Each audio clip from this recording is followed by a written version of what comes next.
No, but I was having this discussion with somebody the other day. I really don't think that show Doomsday Preppers. More and more, I'm looking at that show going, you know what? Maybe those guys do have a point. Yeah, they're onto something. And I don't. Not that I think that the apocalypse is coming or anything, because I don't think it's going to be a big event. But I just think the world's going to be different in 10 to 20 years, unless we really do something about climate change. But it doesn't look like we're gonna.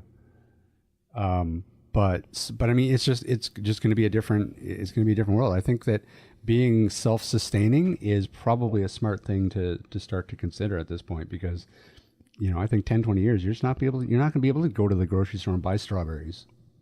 Wow, we're a bummer today. Yeah, completely. Hey, how about that Trump? Just suck the air out of the show. We haven't even started yet.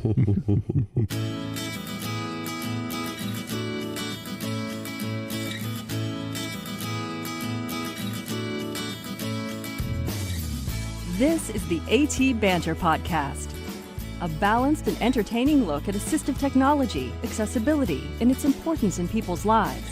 Join Rob Minot, Ryan Fleury, and Steve Barclay as they banter with people around the world about anything and everything regarding assistive technology and the disability community. Now, on with the show.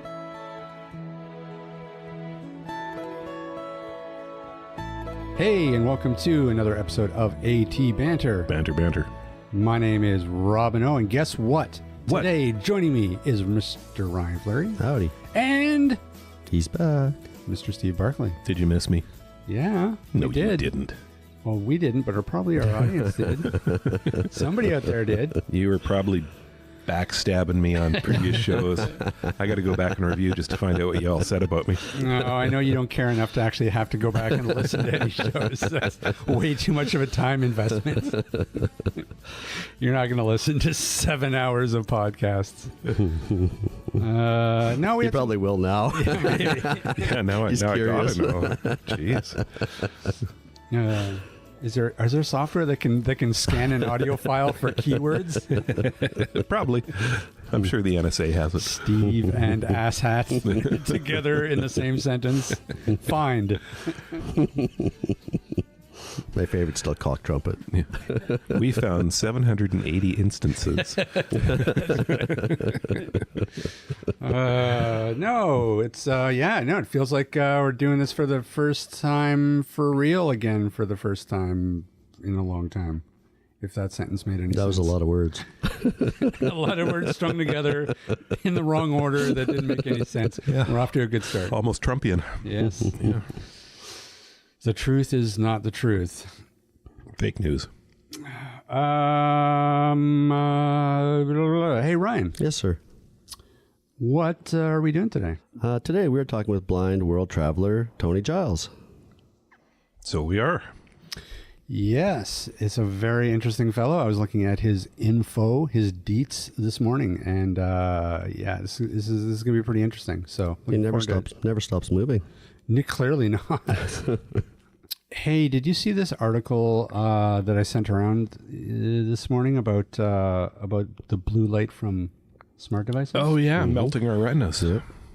Well, maybe not melting our retinas, but Pretty much. Weakening our retinas to the point where we may develop macular degeneration faster than any generation in the past.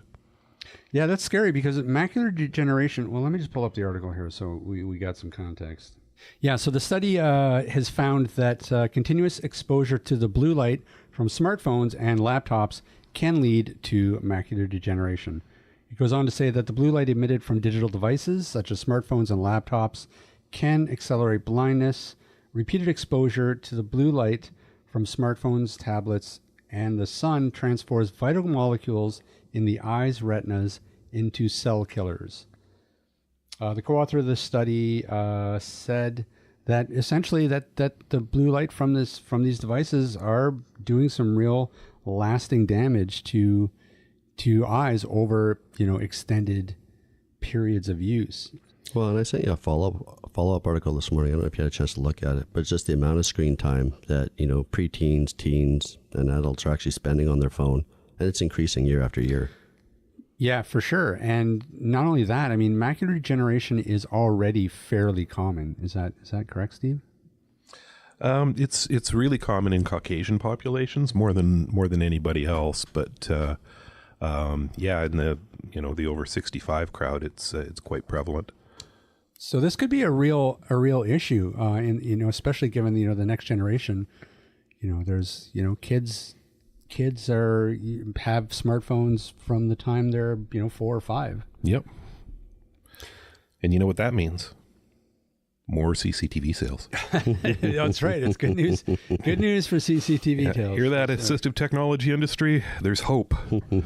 We're deliberately sabotaging ourselves so that we're going to need large print systems. That's right.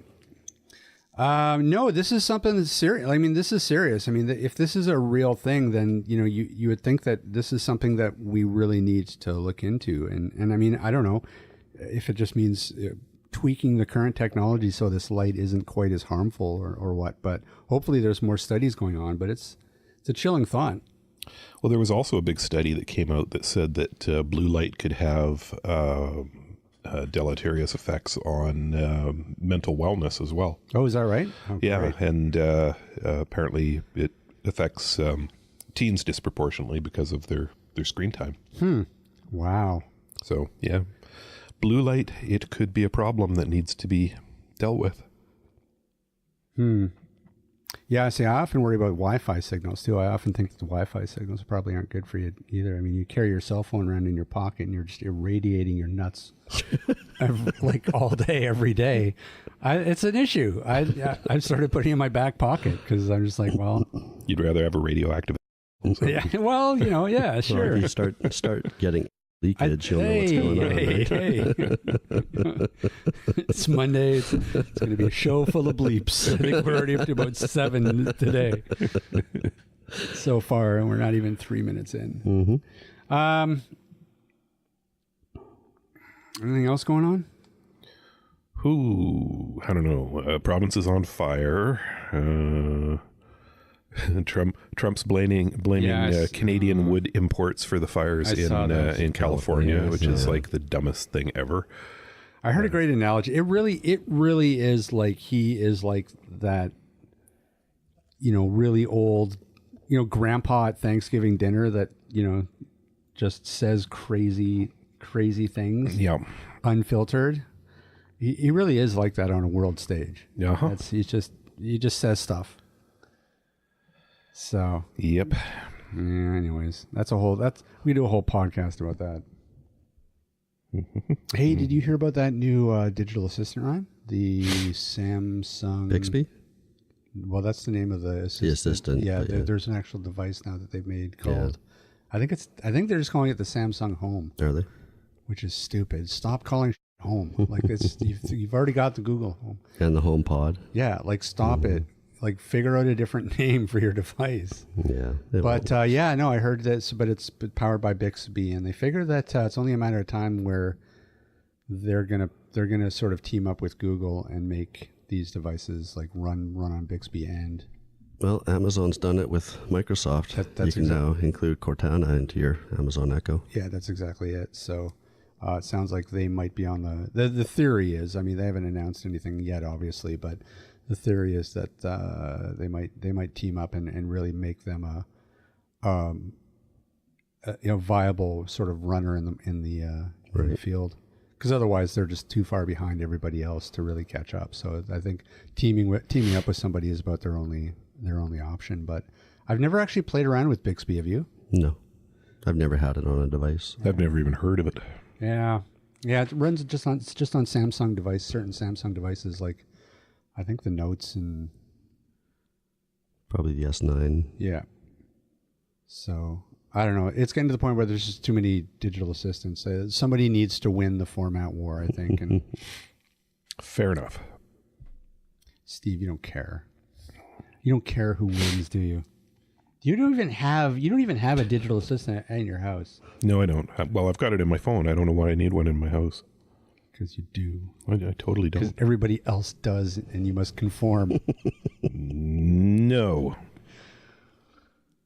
Although you do have that really cool thing that detects goals that lights up. The wireless siren. The wireless siren on your mantle. My Budweiser red light. That's actually pretty cool. So it just goes off at anytime the Canucks score. Really? So not often. Hello. Hi, Tony. Can you hear us? Hi, Ryan. Hi, can you hear me? Yeah. Excellent. Tony, in the room with me, I have co-host Rob Minot. Hello. Hi. And Steve Barclay. Hello there. Hi, Steve. Welcome to the show. Thanks. Okay. You might hear a lot of traffic, unfortunately. Oh, no worries. I'm in a hostel, so No problem. Oh, where are you currently? I'm currently in Nottingham in East Midlands. Oh, nice. Yeah. I come up to watch the cricket for a couple of days. Excellent. Yeah, my mother-in-law is from Stoke-on-Trent, so not too far from there. Yeah, not too far. Yeah, Stoke. Half an hour probably, Stoke. Yeah. Excellent. Well, thanks so much for taking some time out then from cricket watching to talk to us. Well, it's evening now, so that's fine. Oh. Before they go to sleep. Right. Well, Pretty hot here. It's unbelievable weather. It's very sticky and humid. Quite unusual for England. yeah, I'll bet. Well, we're kind of in the same boat, except we're also on fire. So. Yeah, we currently, according to the news, we have the worst air quality on the planet right now because of all the forest fires around us. Yeah. Are you responsible for that, or is it just... Not personally, no. Although I've probably contributed to global warming in way too many ways. still that wind? Yeah. Yeah. Yeah. Well, listen, we're so happy to have you on. We've sort of been following your story for a few months now, since Ryan sort of found you online, and Cool. and yeah, it's pretty impressive. So, as I understand it, you have been to 122 countries. I've actually been to 131 countries now. All right, so our information's already outdated. Told you, he never stops moving. The wheel keeps turning. How many countries are there in total? Well, it's a tricky one. According to the United Nations, there are 193 sovereign countries, and out of them, I've been to 115. Nice. And then they're like, I have a list of sort of unofficial countries. They're like, the UN doesn't classify Greenland or the Faroe Islands as countries, or Western Sahara is disputed, things like that. Right. Taiwan, sort of not considered a complete country. So, yeah, there's all these sort of daft criterias, but I've got my own list, and I sort of count every individual island as a country, really. You know, it's particularly if they're like a long way away from it's like Greenland's under the Kingdom of Denmark. Right. It's so different to Denmark. It couldn't be. And when I was traveling in South America a few years ago, I went to French Guiana, and that's part of France technically, but it's nothing like France at all. It's just rainforest. You may not be aware of this, but Canada actually has a border war going on with Denmark right now. What? Oh. Yeah, because of the vicinity of Canada to Greenland, there's an island that's right in between the two that we both claim as part of our territory. So the tradition is that the Canadian troops will go land on the island. They'll take down the Danish flag, and they'll leave behind boxes of alcohol. And, that's kind of them. And then the Danes come, they take down the Canadian flag, and they drink the booze, and they leave their own booze behind. And then the Canadians come and take down their flag, drink their booze, and leave their booze behind. It's been going on for years now. It's like the politest border skirmish ever. Yeah, well, you Canadians are very gentle and friendly. Apart from when it comes to ice hockey. Yeah, that's where we turn our brains off and just go full Hulk mode. The only time Canadians commit murder is in ice hockey. That'll get you a penalty. Yeah, for life. Yeah, I'd like to be assigned to that. So what's this little island called that's disputed? I got to go there. That's right. Yeah, Oh, clearly. there's nothing on it. It's Well, there's alcohol. There's alcohol on it. Free booze. That's the Free reason. booze. Hang on, let me look it up here. I don't remember the name of it. It must have a cool name. This is Little Small Rock. Piss up atoll. And you just can't. And Greenland, of course, wants to become, well, some people, they want to become independent, but I'm not quite sure how to do it. That's kind of interesting. Okay, here it is. It's called Hans Island, like Han Solo. Hans. H-A-N-S, yeah. Yeah, like Hans Christian Andersen. Yeah. Interesting. Yeah. And what do the Canadians call it? Well, the native name for it is Tartupalak. Tartupalak. What's a pullock? Tartupalak. Okay. Interesting. It's in the middle of the Kennedy Channel. Yep, okay. So that's up near the Queen, what's the island, I suppose? Up there. There's a lot of islands, isn't there, off the west coast? Oh, there's loads and loads. Yeah, I got to visit all of them now. You're just adding to his workload, Steve. Yeah, But not, but only the island with alcohol on. yeah, that's right. That's the important one. Yeah. Well, okay. So now we should get back on track, but we should also mention to the audience that Tony, now are you totally blind or are you partially? Yes. So my name's Tony Giles, Giles, and I'm totally blind. So yeah, I got this rare eye condition, which I was born with, and I could see shapes and shadows as a child. I could actually see to read and write with big black letters on white paper, probably, I don't know, 2-3 centimeters, big letters. And I could see the shapes and the contrast between the black letters and the white line paper until I was about 7 or 8. Right. And then I used a CCTV camera to try and make the print bigger for about a year, I suppose. And by then I just stopped learning. My eye sensitivity to light had lessened, and I was taught to look towards the sound when I was little, and I just sort of stopped looking at objects because it was getting too difficult, really. So I needed another format to study. So I got sent to a boarding school when I was 10 and a half, about 500 kilometers from my home, and I stayed there for 6 weeks, 8 weeks, and learned Braille, learned mobility eventually, and learned to cook and clean and do all the rest of it, and also did my regular school subjects, and eventually did A-levels, and eventually went to university. So also went partially deaf when I was 4 in both ears, and I now wear digital hearing aids in both ears, and I'm 80% deaf or severely deaf in both ears. So I sleep well. No sound, no lights. Yeah. What did you take in university? I did American Studies for a laugh, and I got to spend 5 months in South Carolina eating grits and sitting on a beach. Nice. Yeah, I got sent to a place called Myrtle Beach. Myrtle Beach. Sentence: you must go. Like, I object. I had to sit on the beach for 4 months and chase girls. Yes. Well, okay. Yeah. So that was fun. And then I met this girl from Australia. She was studying over there, and we were like exchange students. So a bunch of us went there, and a bunch of Americans went to our universities. And I teamed up with an Australian girl, and we went to California and caused chaos and mayhem. We're drinking mudslides every night in LA and in the piano bars and whatever. So is that kind of where you sort of began to really get your taste of travel?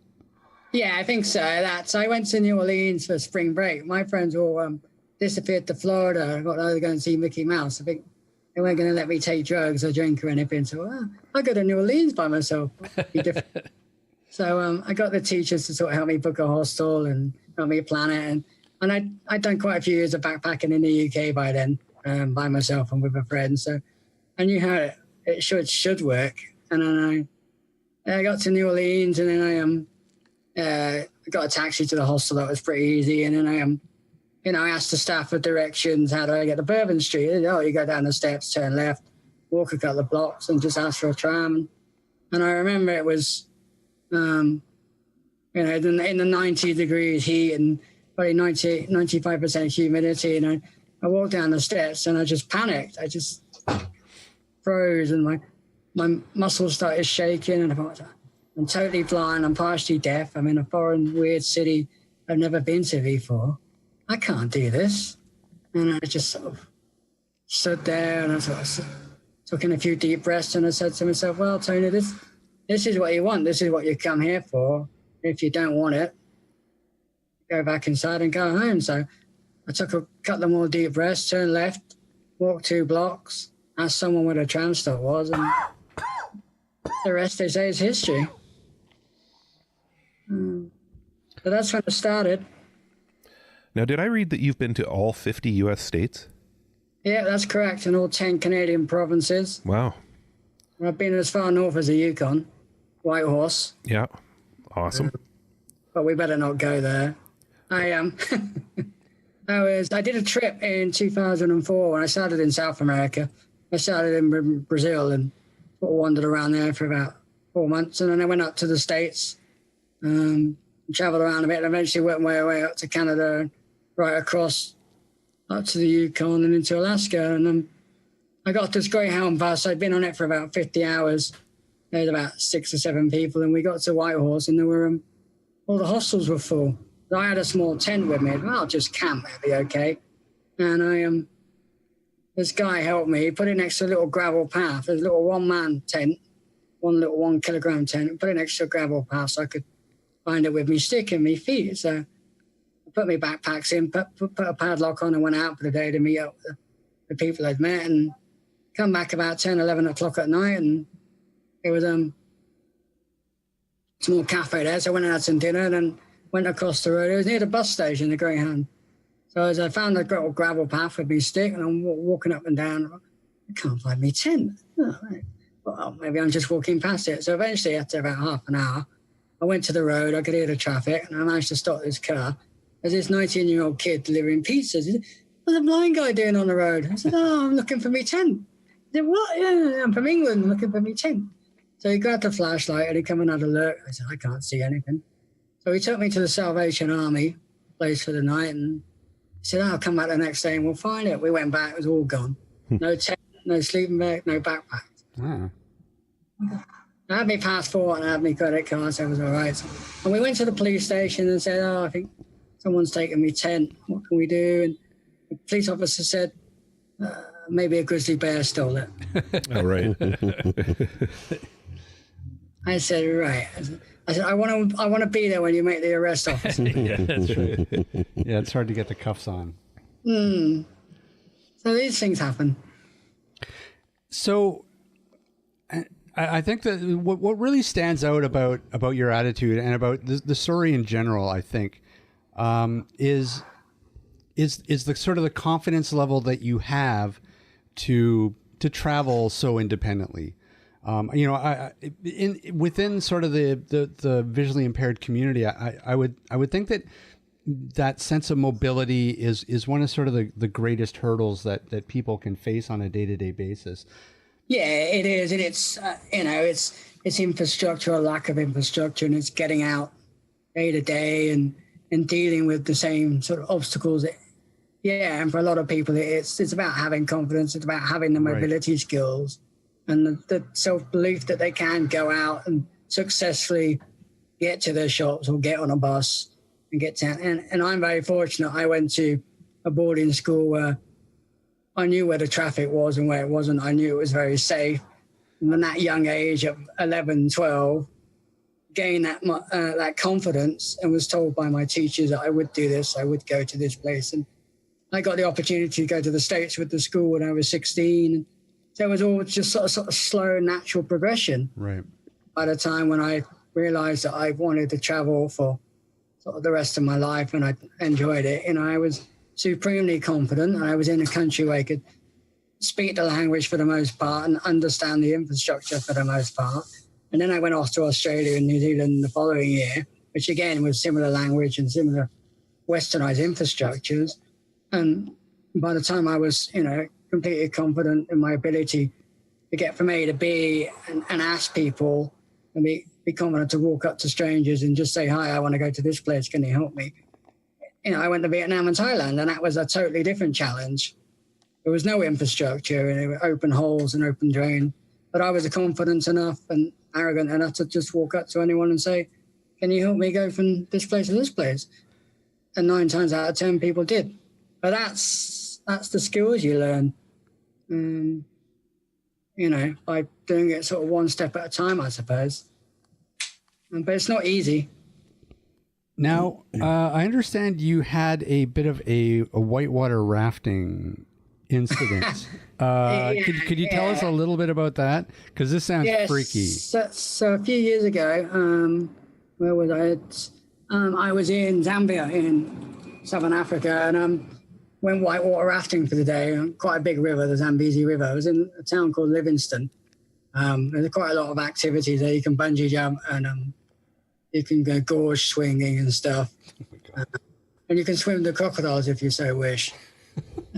I didn't do that. Why would you so wish that? Well, they don't talk much, so it's a lot better than tourists. It's anyway. I went on this whitewater rafting trip, and I obviously had to. I took one hearing aid out and put it in a waterproof bag and just kept one in. Because obviously I had to have one in to hear the instructions. They tell you when to go left and tell you when to go right and stuff. And then the idea is when you're in the sort of coming into the middle of a big rapid, that you get told to get down and you just grab the ropes and go into sort of the middle of the raft. It's all made of rubber. And then that's how you sort of get through each raft. And we rafted about 16 or 17. So we'd almost finished. And unfortunately, going down a level 5 rapid, which is the largest that you can raft commercially, a pretty dangerous rapid. I got too high on the raft and got hit by the water and toppled in, basically. So I ended up in the middle of this rapid. So basically, if you try and imagine them going up and down, like basically being in a washing machine, and basically being drowned. I eventually managed to sort of roll onto my back and sort of float upright. And because the force of the water sort of shot me down the river. But just as I came out of the rapid and was into sort of calmer water, the next raft came down, didn't see me, and ran the river. Oh, geez. So I went back under. And what's going through your mind? Your mind is going, I should have gone swimming with the alligators. Yeah. That was my first thought. Why didn't I go with the Crocs? So finally I popped out, and I can hear all these sort of this sound banging and screaming, and so I sort of paddled towards the noise, and they pulled me in. I felt like I drank half the river. But yeah, I managed to survive. Yikes. And did you continue with the whitewater rafting trip after that, or was that kind of it? Oh, no, it continued. Yeah. Once you're halfway down the river, there's only one way out. Yeah. That's a good point. Continue the course. Luckily, we only had about another 4 or 5 rapids after that one. But yeah. The thing that interested me most in some of your adventures, Tony, is the bungee jumping. You leap off a platform. You have no idea when that bungee is going to snap you back. That's the great thing about it. That's got to be terrifying. I can't anticipate it. I don't know when it's going to come. And you're dropping and you think, oh, this is quite nice. And then it's like running into a brick wall. Holy beep. Not my idea of fun. It is mine. That's funny. We're all different. Yeah, for sure.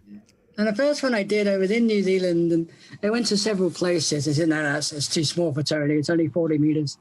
No, don't do that. So I got to this one, it was 80 meters. Oh, I'll do this. I'm in the middle of nowhere in North Island, New Zealand, off a bridge. And there's 2 men, the instructor, and a dog watching, and me. They just tie the bungee cord on. All right, Tony, we'll take you to the edge and we'll tap you 3 times. And 1, 2, 3, and you bungee, and you just fall forward. Okay. And they tie your ankles together and you sort of trussed up like a chicken. And you sort of hobble forward and they give them a hearing aids and they give you the last rites. Yeah. You sort of fall forward and you just hope they remember to turn the bungee cord on.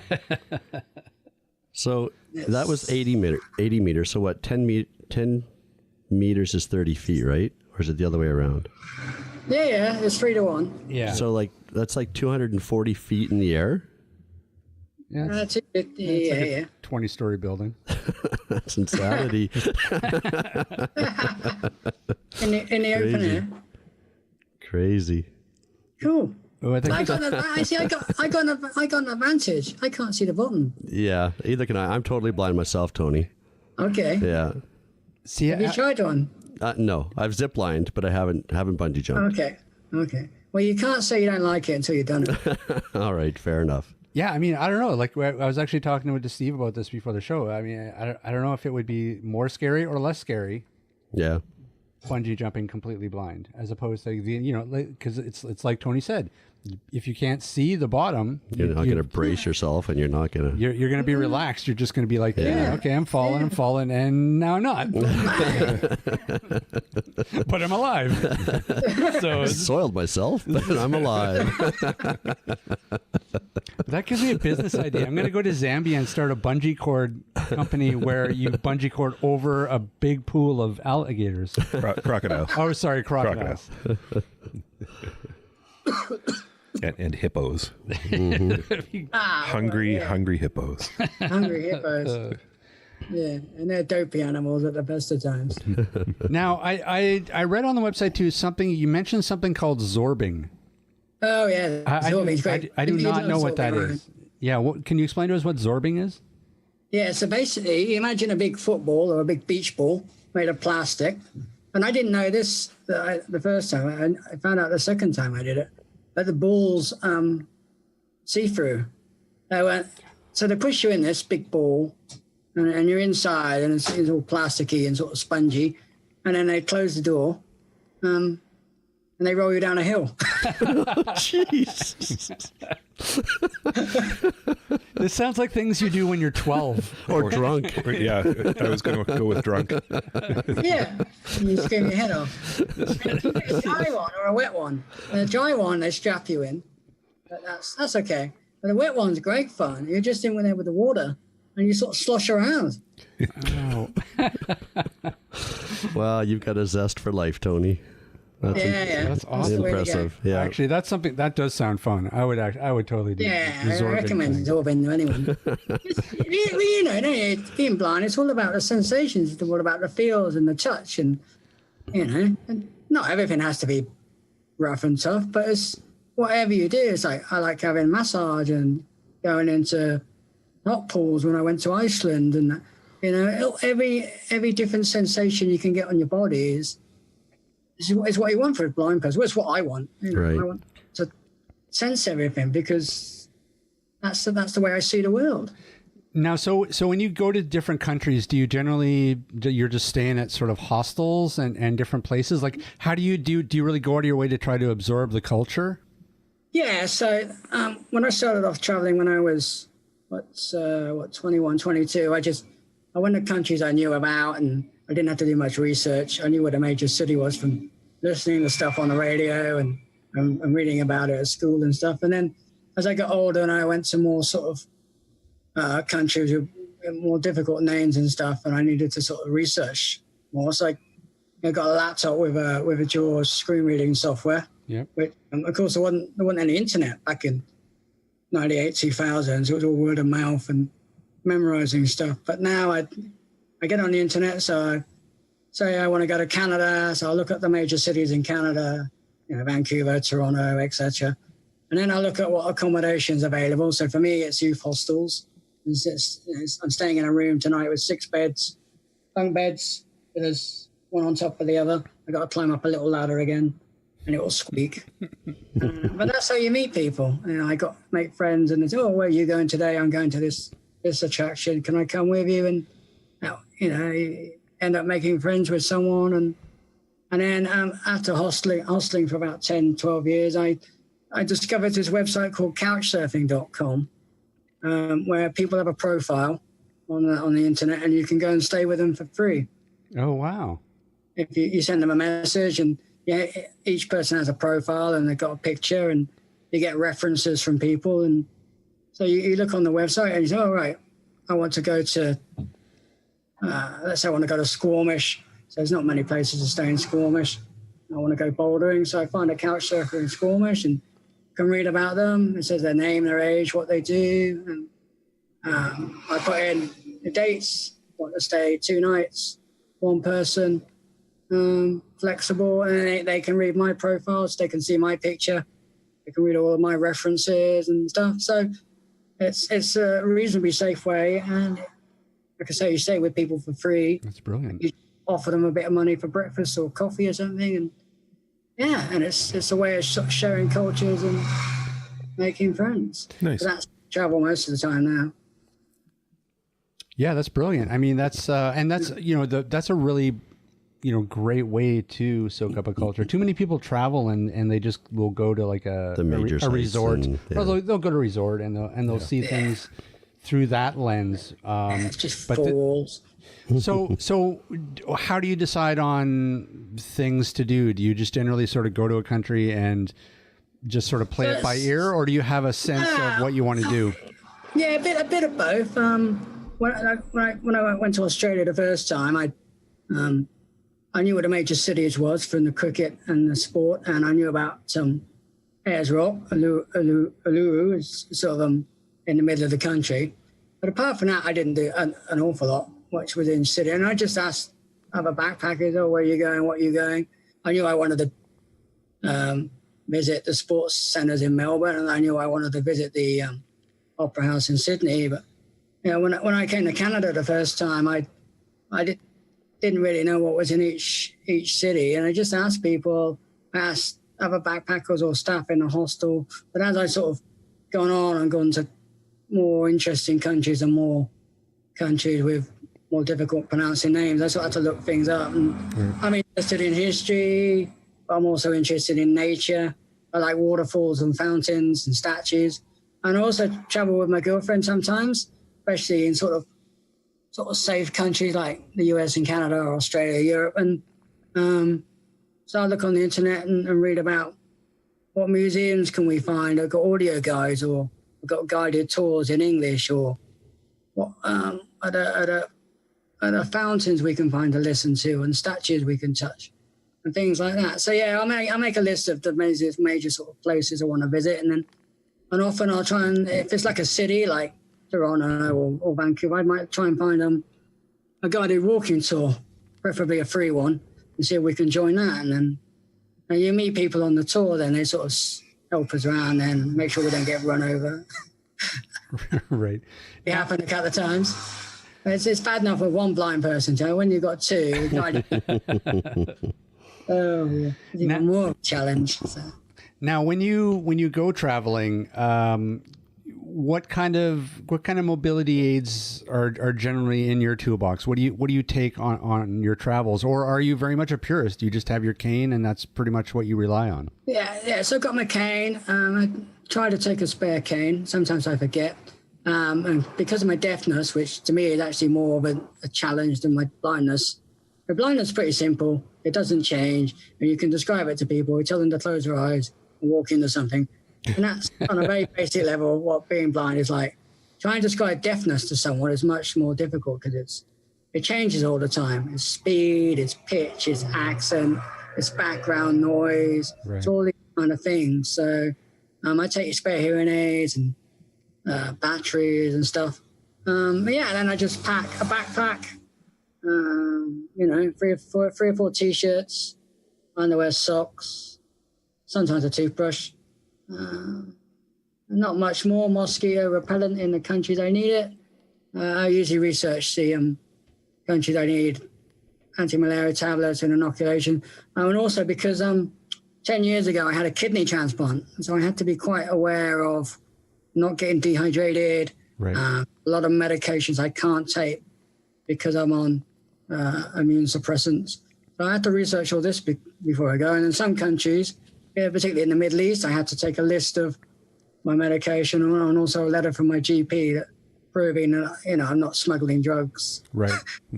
So things like that. So I had to be prepared and do my research. And then, once all that's covered, I booked my assistants for the airport put me on the plane to meet me at the other end. And then I asked them for the nearest bus or the nearest metro to my first accommodation, and then I go from there. And then it's just a case of asking people on the streets, how can I get to this tourist attraction? And of course, in countries where I go where I don't speak the language, like Japan or Russia, I get the people I'm staying with to write down instructions in the local language and just go for that. Just keep asking people. And if I get completely stuck, I always make sure I've got my accommodation, name of my accommodation and the phone number written down in the local language, and I can just show a taxi.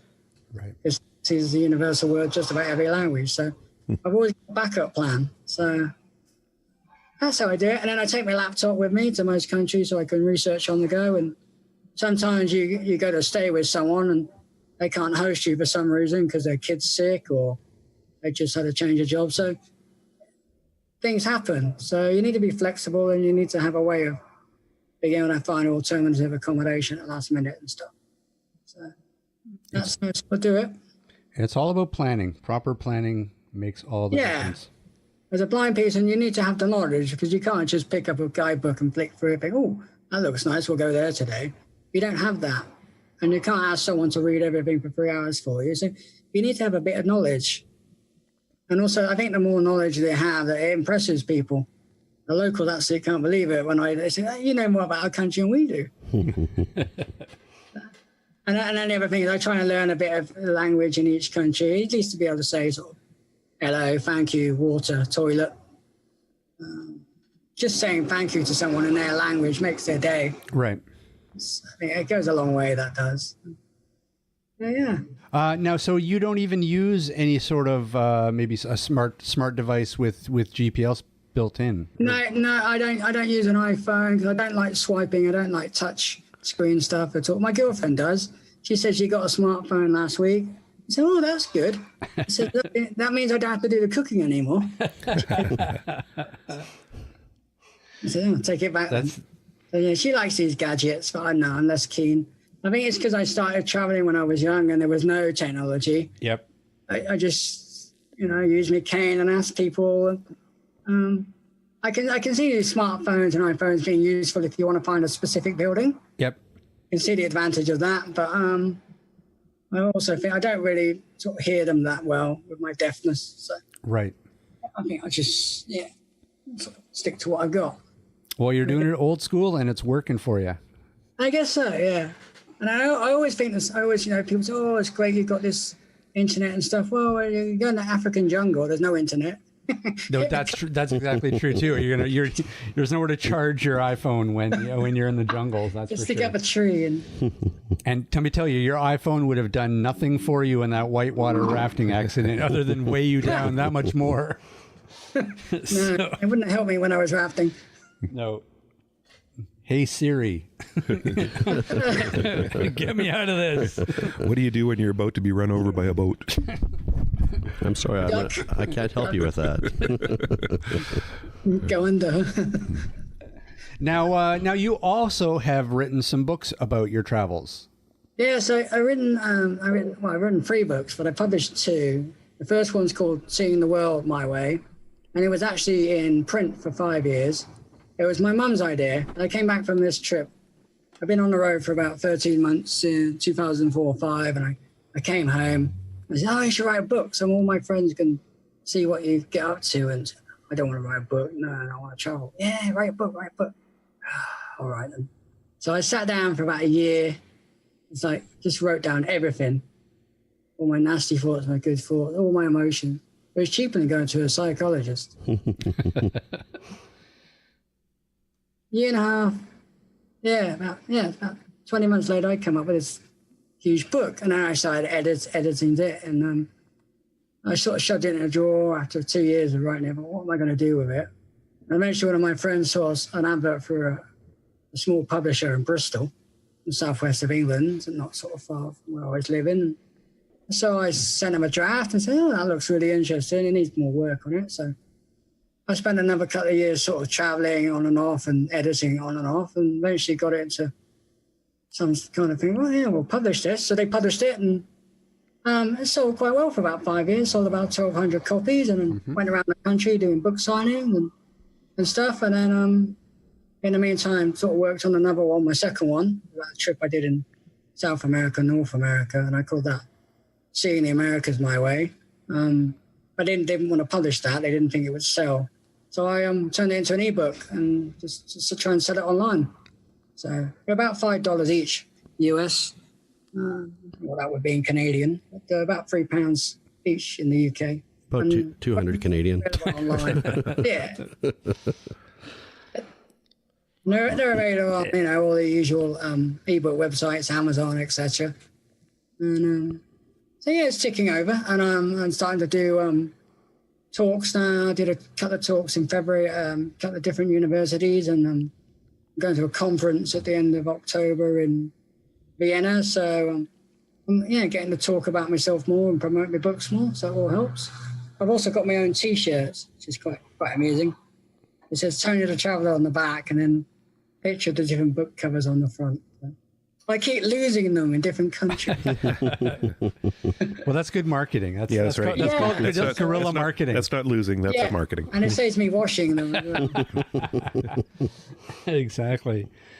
So do you have another big trip planned? Like anything? What's your next? Yeah, I just come back from 3 weeks in Greenland.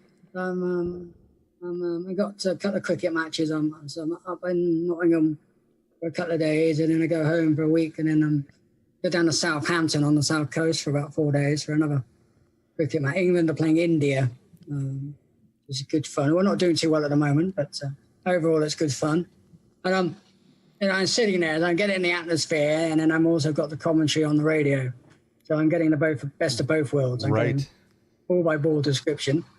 And also they don't just talk about the cricket. It's what's really good. They talk about seagulls and buildings and describe buses going past and talk about all kinds of things. They do a lot of eating. People sending cakes. Yeah. It's not really about cricket. Cricket's not the main thing, so it's really fun.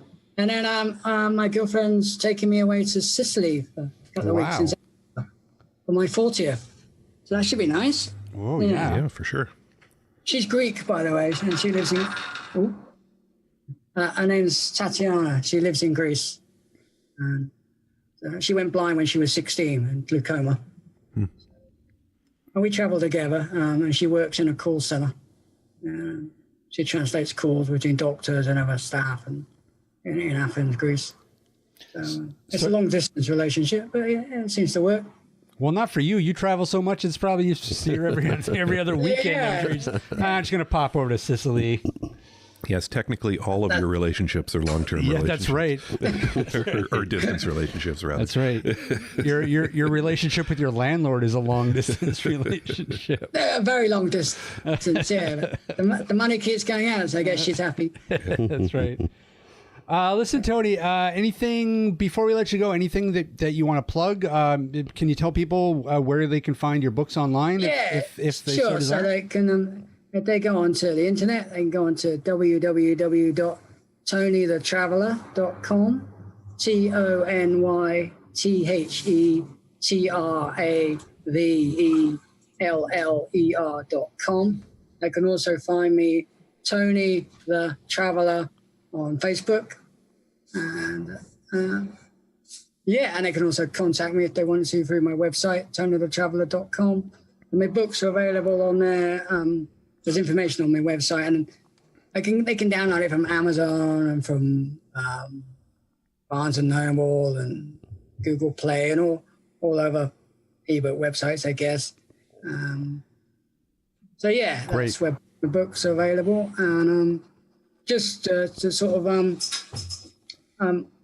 I sort of wrote my books. Well, I published my books to basically sort of tell my story, really.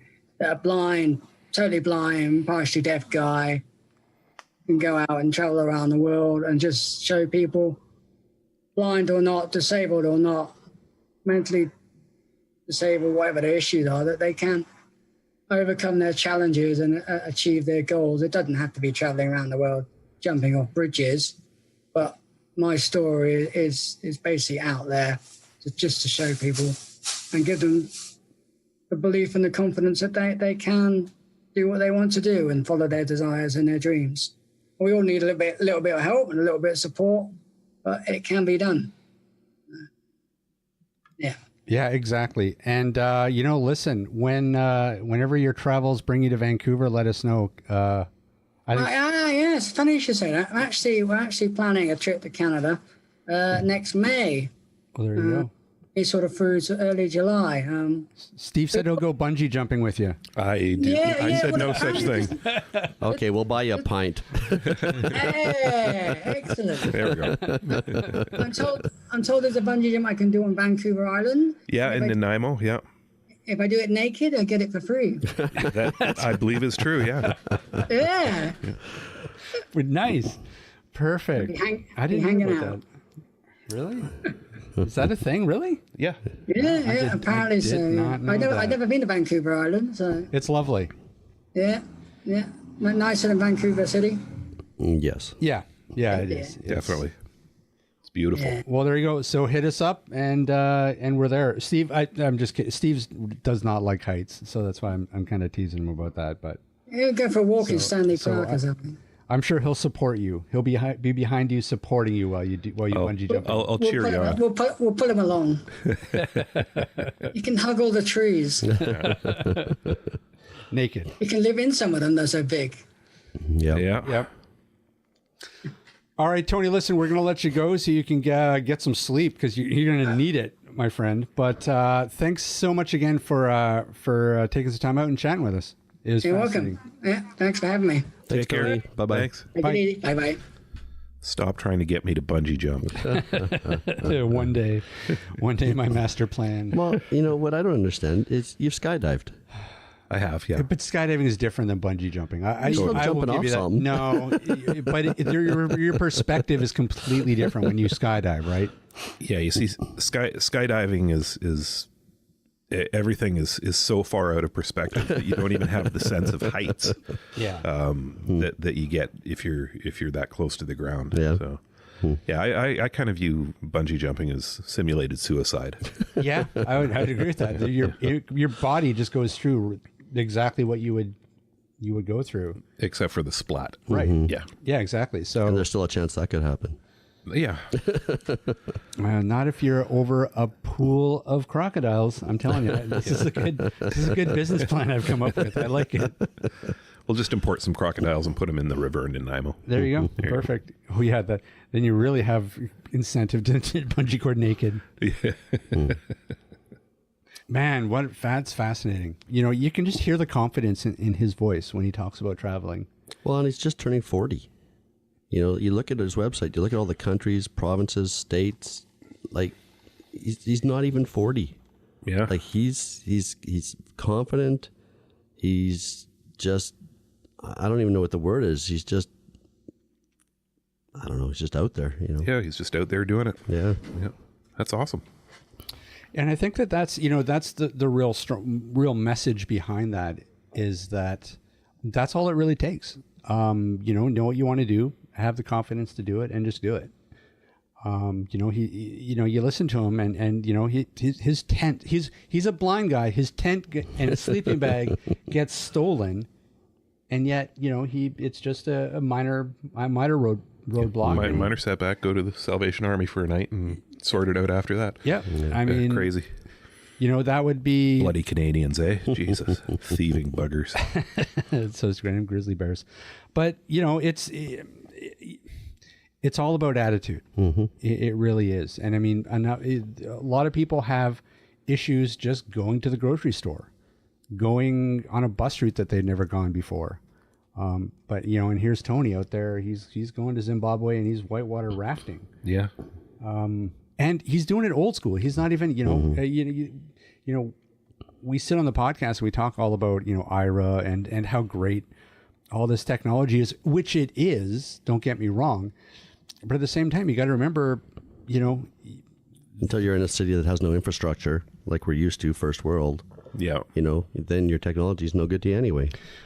But I mean, again, I guess my point is that what it all distills down to is that if you have the confidence, that's really all you need. You don't need an iPhone. You don't need IRA. You don't need all these bells and whistles. I mean, they're great and useful as tools, but at the same time, without that foundation of confidence levels and basic O&M skills, that's really what's important. Yeah. So. Yeah, and we've had other guests on the show as well, talk about as technology is just kind of an add-on, right? It's not the end-all, be-all. What happens when your technology breaks? You need to have the skills to still get you around and, do what needs to be done. Yep. But again, it's a great attitude. Absolutely. I think that at the end of the day, that's really what it's. And it's nothing superhuman or anything like that. It's just an attitude. It's just the way that he was brought up. Yeah. He was lucky enough to have gone. It sounds like he was lucky enough to be sent to a remote school. So he had to sort of travel naturally that way. But also, it sounds like the teachers there were very. They really instilled in him that sense of can do and here's how you be independent. And I think that's important in your formative years. I think that's the other, and that's, right. Again, we talk about organizations like Blind Beginnings all the time, and I keep coming back to them. But I think that's exactly why their work is so important, is that's what they instill in the youth that they work with. Is that sense of independence and a lot of adventure. Yeah, and so I think a lot of the kids that are coming out of that program, they're going to be just like Tony. Yep, and even better because they'll probably have some of these technological tools that we've been talking about, as well as that confidence level. And so who knows what they can do? They're going to take over the world, probably. So solve that whole Canada-Denmark dispute. Well, let's hope not. That's fast. I want to actually. How big is the island? Do you know? Oh, it's tiny. Yeah, it's a tiny little island. So it's almost like just like rocks on. It is a rock. Okay. There's like no green on it. Oh, that's brilliant. Yeah, brilliant. All right. Well, fellas, let's wrap it up. Alrighty. Hey, Ryan. Yes, sir. Where can people find us? As usual, atbanter.com. They can also, as usual, drop us a line, atbanterpodcast@gmail.com. And they can find us on Facebook and Twitter and LinkedIn and Instagram and Pinterest and... That's it. No Pinterest. No Pinterest? Okay. No. Yeah. We're working on They can find us unused on Pinterest. Yeah, they can probably find something. Google Plus. No, not Google Plus. We're still there, aren't we? Probably. Only because we have to be, because we have a Google account. Stop trying to make Google Plus a thing. What else? Hey, where can people find Canadian Assistive Technology? Well, they can find Canadian Assistive Technology at www.canasstech.com, CANASSTECH.com. If you have some assistive technology that is in need of repair, we know this fella. His name is Rick Chant, and he runs a little outfit called Chaos Technical Services. Sorry, you're not saying that properly. Chaos Technical Services. Ooh, I like that. Yeah, Chaos. I'm going to have to modulate that, and it can be, that could be a thing. You can find him at www.chaostechnicalservices.com. Just spell it out just the way it sounds. And he will fix your stuff. All right. Well, boys. I think that's it. I think that is it. Let's go breathe some smoky air. Alrighty. Oh, look at that. Ryan's yawning. We tired Ryan out. Nah, I didn't sleep well last night. The heat? It's going around. No, it wasn't the heat. I just didn't really get to sleep very well. So it's one of those nights. I hear you. All right. Thanks, everybody, so much for listening in once again. And we'll see you again next week. Maybe. No, we will. Will we? Don't put doubt in their mind. What are you doing? You can edit it. You can put whatever you want in there. Yeah, I can, but I want to know why you said that. This podcast has been brought to you by Canadian Assistive Technology, providing low vision and blindness solutions across Canada. Find us online at www.canastech.com. That's CANASSTECH.com. Or call us toll free at 1-844-795-8324. For all your assistive technology servicing needs, call Chaos Technical Services at 778-847-6840 or find them online at chaostechnicalservices.com. Music provided by bensound.com. Whoa, look at that. Master of the one take.